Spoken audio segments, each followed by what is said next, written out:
నమస్తే, welcome to Aadya media. నేను మీ స్వర్ణ. Hello Balu. Hi స్వర్ణ. ముఖ్యంగా ఏపీలో ఏ కార్యక్రమం చేపట్టినా అది దుమారం అవుతుందని అనుకోవచ్చు.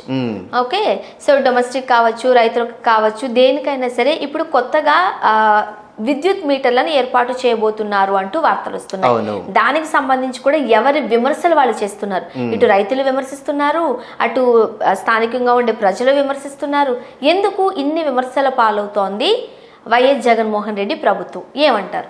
మనకి రాష్ట్రం విడిపోక ముందర అప్పటికే మనకి సర్ప్లస్ కరెంటు మనకు అప్పట్లో లభ్యత ఉండేది.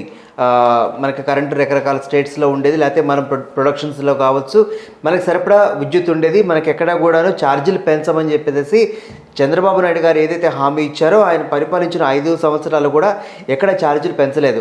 అనంతరం వచ్చినటువంటి జగన్మోహన్ రెడ్డి ప్రభుత్వం ఒక్కసారిగా ఏంటంటే డబ్బు అంటే అప్పటిదాకా ఉన్నటువంటి అప్పుల రాష్ట్రాన్ని ఇంకొంచెం అప్పుల రాష్ట్రంలో తీసుకువెళ్ళడం కోసం ప్రజల నుంచి ముక్కు పిండి మరీ వసూలు చేసే విధంగా ట్రూ అప్ ఛార్జీల కోసం పెంచుతూ అప్పట్లో 3 సార్లుగా 3 విడతలుగా మనకు ఉన్నటువంటి కరెంటు ఛార్జీలు పెంచడం జరిగింది. దానిపైనే అప్పట్లో చాలా నడ్డి విరిచిన భారం ప్రజలపైన పడింది. దాని తర్వాత కూడా ఏమైందంటే ఒక్కొక్కసారి మనకి కోవిడ్ సమయంలో ఒక్కసారిగా ఒక 2-3 నెలల పాటు మనకి ఇవి తీసుకోలేదు, రీడింగ్స్ తీసుకోలేదు. ఈ రీడింగ్స్ తీసుకోకపోవటం వల్ల ఏమైందంటే ఒక్కసారిగా ఈ రీడింగ్ మొత్తం ఒక్కసారిగా పెరిగిపోయింది. అదే టైంలో స్లాబుల్లో చేంజెస్ తీసుకురావటము, అదేవిధంగా ఎస్సీ ఎస్టీలకి ఎవరైతే ఉంటారో 100 యూనిట్ల లోపల వాళ్ళకి ఫ్రీ కరెంట్ ఇస్తామంటాము, లేకపోతే రైతులకి ఉచిత విద్యుత్ ఇస్తానంటాము. ఇట్లా రకరకాల మాటలు చెప్పినట్టు జగన్మోహన్ రెడ్డి ఆ తర్వాత వాటన్నిటికీ తిలోదకాలు ఇచ్చేశాడు. ఒకవేళ ఉదాహరణకి ఇప్పుడు ఎవరైనా ఒక ఎస్సీ క్యాండిడేట్ అంటే ఎస్సీ కాలనీలో ఉంటేనే ఇస్తానని చెప్పాడు, కానీ ఆ ఎస్సీ క్యాండిడేట్ ఇంకో ప్రాంతానికి మారితే వాళ్ళకి వర్తించదు. 100 యూనిట్ దాటిన దగ్గర నుంచి మళ్ళీ వేరే ఛార్జీలు. ఇట్లా కరెంటుకి సంబంధించి ప్రతిసారి కూడా జగన్మోహన్ రెడ్డి మాట మారుస్తూ వచ్చాడు. సరే 3 విడతలుగా ఛార్జీలు పెంచడము, దానిపైన ప్రజలపైన అదనపు భారం పట్టడం, 250 రూపాయలు 260 రూపాయలు వచ్చేటువంటి కరెంటు ఛార్జీలు ఒక్కసారిగా 600 రూపాయలు అయిపోయింది. అంటే 3 రెట్లు పెరిగిపోయింది. అంటే తెలియకుండానే స్లో పాయిజన్గా ఏపీ ప్రజల్లోకి ఈ కరెంటు ఛార్జీలు అనేది పెంచుకుంటూ వస్తున్నాడు. మరో పక్క తీసుకున్నట్టయితే రాయితీలు ఇవ్వాల్సినటువంటి దానికి రాయితీలు ఇవ్వకుండా అయిపోతున్నది. అంటే ఎవరెవరికి రాయితీలు ఇస్తా అని చెప్పన్నాడంటే ఇండస్ట్రియల్ ఎవరైతే ఏరియా వాళ్ళు ఉంటారో, లేకపోతే వాళ్ళకి ఎవరైతే దరఖాస్తు చేసుకున్నారో, ఎవరికైతే అర్హత ఉందో, అంటే ఇండస్ట్రీస్ కొంతమందికి అర్హత ఉంటుంది, వాళ్ళకి సబ్సిడీ ఉంటుంది, లేకపోతే సెంట్రల్ స్కీమ్స్ ఉంటాయి, వాళ్ళందరికీ ఇవ్వాల్సిన సబ్సిడీ ఏదైతే ఉందో దానికి కూడా ఇవ్వలేదు. ఆ సబ్సిడీ ఇవ్వలేదు. వాళ్ళు కూడా పూర్తిగా కట్టుకుంటూ వచ్చారు. తాజాగా అదానీ కంపెనీకి మళ్ళీ ఇప్పుడు మీటర్ ఏదైతే కొత్త మీటర్లు ఇన్స్టలేషన్ సంబంధించి మళ్ళీ ఒక బిడ్డింగ్ వేయటము, మళ్ళీ దానికి అదానీ దక్కించుకోవటము, గృహోపకరణాలకి అంటే డొమెస్టిక్ సంబంధించిన దాదాపుగా 150 రూపాయల పైచిలుకు రూపాయలని ప్రతి నెల అద్దె రూపంలో ఇక నుంచి మనం కడుతూ ఉండాలి. ఎంతకాలం పాటు? 8 సంవత్సరాల పాటు అదానికి రాష్ట్ర ప్రభుత్వం ఆ రాష్ట్ర ప్రభుత్వం ఏం చేస్తుంది? అది వేసుకోదు కాబట్టి ప్రజలపైన ఆ భారాన్ని మోపుతూ ఉంది. దాదాపుగా ఒక 150 రూపాయలు చొప్పున నెలకి దాదాపు 8,000 రూపాయలు ఈ 8 సంవత్సరాలలో ఒక్కొక్కరు కట్టాల్సి వస్తుంది. అదే అగ్రికల్చర్ కావచ్చు, లేకపోతే కమర్షియల్ కావచ్చు, వీళ్ళకి దాదాపుగా 240 రూపాయల చిల్లర వాళ్ళు కట్టాలి. ఈ లెక్కను తీసుకున్నట్లయితే మొత్తము ఏపీ రాష్ట్రంలో మొత్తము ఒక 2 కోట్ల కరెంటు మీటర్లు ఉన్నాయి. 2 కోట్ల కరెంటు మీటర్లలో 46 లక్షల కరెంటు మీటర్లేమో అగ్రికల్చర్ అండ్ కమర్షియల్ ఉంటే మిగతావి మొత్తము డొమెస్టిక్వే ఉన్నాయి. సో ఒక్కొక్కళ్ళ దగ్గర నుంచి 150 రూపాయలు నెలసరి వద్ద మనకి ఎట్లయితే ఉదాహరణకి ఇప్పుడు మనము ఒక పోస్ట్ పెయిడ్ ఫోన్ కనెక్షన్ తీసుకున్నాం మన మొబైల్లో, వాళ్ళు ఏం చేస్తారు? మన వాడకంతో పాటుగా అంటే ఏదైతే మనం డైల్ ఛార్జెస్, ఇంటర్నెట్ ఛార్జెస్ ఉంటాయో దీంతో పాటుగా మనకి మంత్లీ రెంటల్ అని ఉంటుంది. ఇక నుంచి ఏపీలో ప్రజలు కూడా ఆ రెంటల్ మనం వాడుకునే ఛార్జీలతో పాటుగా ఈ రెంటల్ ఛార్జెస్ అదనంగా 153 రూపాయలు 240 రూపాయలు కడుతూ పోవాలి. దీంట్లో మళ్ళీ సెంట్రల్ సబ్సిడీ కొంత వస్తుంది. ఆ సెంట్రల్ సబ్సిడీ అనేది చాలా తక్కువ వస్తుంది, కానీ ప్రజలపైన పడే భారమే చాలా ఎక్కువగా ఉంది. సో కానీ ప్రజలు ఏమంటున్నారు దీనికి సంబంధించి? ఎప్పటికే 3 సార్లు ఛార్జీలు పెంచావు, సబ్సిడీ రావాల్సిన సబ్సిడీ రాలేదు, మరొక స్కామ్ అనాలా లేకపోతే ఆ స్ట్రాటజీని ఏమనాలో ఎవరికి అంతు పట్టట్లేదు.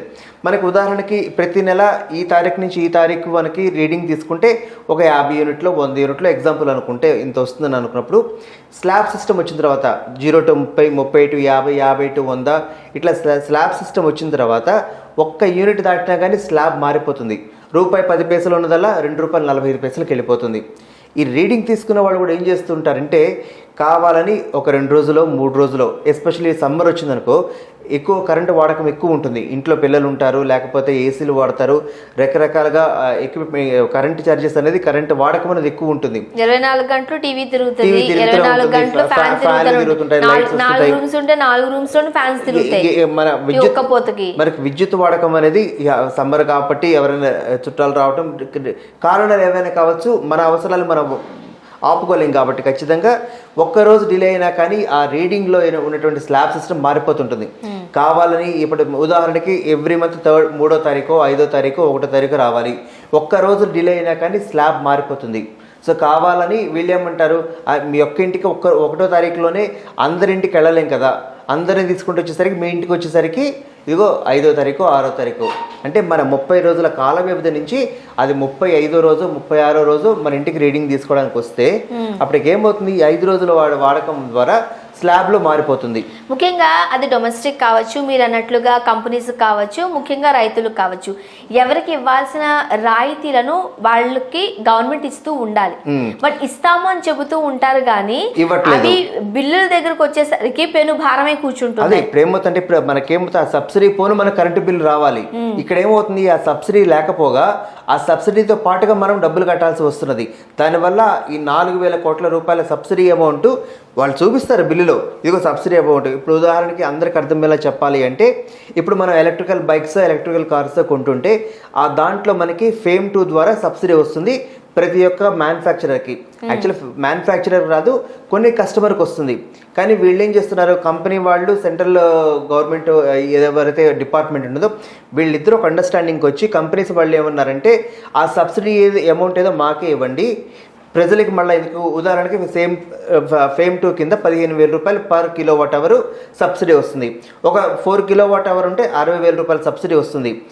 కంపెనీ వాళ్ళు ఏం చేస్తున్నారు, ఈ 60,000 రూపాయల డిస్కౌంట్ ఏదో మాకే ఇవ్వండి, ఈ 60,000 తగ్గించి మేము వెహికల్ అమ్ముతామనేసి అంటున్నారు.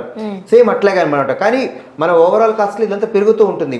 దీని నేపథ్యంలోనే ఇప్పుడు ఈ సబ్సిడీ అమౌంట్ ఏదైతే ఉంటుందో ఈ బిల్లులు కూడా కరెంటు ఛార్జీల్లో కూడా సబ్సిడీ అమౌంట్ సపరేట్గా కనిపిస్తూ ఉంటుంది, కానీ అది కూడా కట్టాల్సిందే.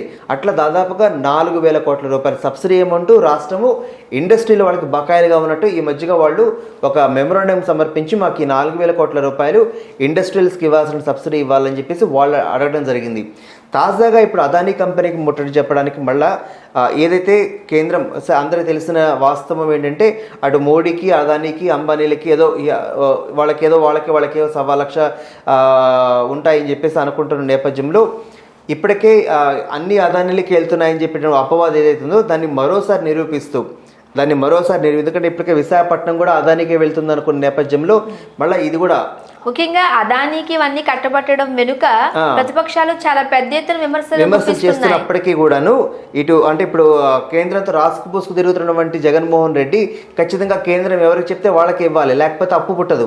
నెల తిరిగేసరికి జీతభత్యాలు, లేకపోతే పెన్షన్ డబ్బులు, లేకపోతే డ్వాక్రా వాళ్ళకి వీళ్ళకి డబ్బులు ఇవ్వడం కోసం కేంద్రం డబ్బులు ఇవ్వదు. కాబట్టి కేంద్రం ఎవరికి చెప్తే రాష్ట్రాలు అంటే కేంద్ర మాట వినే రాష్ట్రాలు వాళ్ళకే టెండర్లు ఇవ్వాలి. ఈ నేపథ్యంలోనే మళ్ళీ అదానీకి ఇదే టెండర్ దక్కించుకోవడం, ఈ అదానీకి మళ్ళీ 8 సంవత్సరాల పాటు ఏపీ ప్రజలు అదానీకి బాకీ ఉండడం, వాళ్ళకి భారం అయిపోవడం చూస్తున్నాం. బట్ అది ప్రజలు ఎంతవరకు తిప్పి మళ్ళీ వాళ్ళకి సమాధానం చెప్తారో మరి. ఇంకొక సంవత్సరంలో జగన్మోహన్ రెడ్డికి ఎందుకు ఇంత ఆలోచన లేదు, ఇంకొక సంవత్సరంలో ఎలక్షన్స్ ఇంకా ముందస్తుగా వెళ్తారంటున్నాడు. ఈ నేపథ్యంలో ఒకవేళ ప్రజలకు కనుక ఇటువంటి పాయింట్స్ కనుక స్ట్రైక్ అయినాయంటే కనుక ఖచ్చితంగా జగన్మోహన్ రెడ్డి అవుట్ అనేది ఖచ్చితంగా చెప్పాలి.